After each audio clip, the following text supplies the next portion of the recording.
या अल्लाह या करीम या अज़ीम या गफूर या शकूर या वदूद।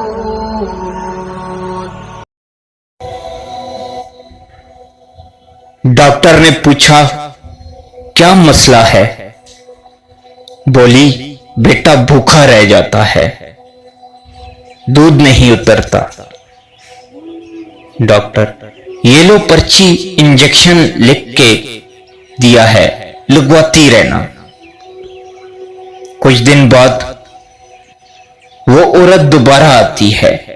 बोली, डॉक्टर जी, मेरी हड्डियां दर्द करती हैं, बदन टूटता है। डॉक्टर, तो इंजेक्शन बंद कर दो। बोली, नहीं नहीं, बेटा भूखा रह जाएगा, कहकर चल देती है। 25 साल बाद कराहने की आवाज सुनकर बेटा साथ वाले कमरे से उठकर आता है। क्या है अम्मा, क्या हुआ? बेटा, हड्डियां दर्द कर रही हैं, बदन टूट रहा है।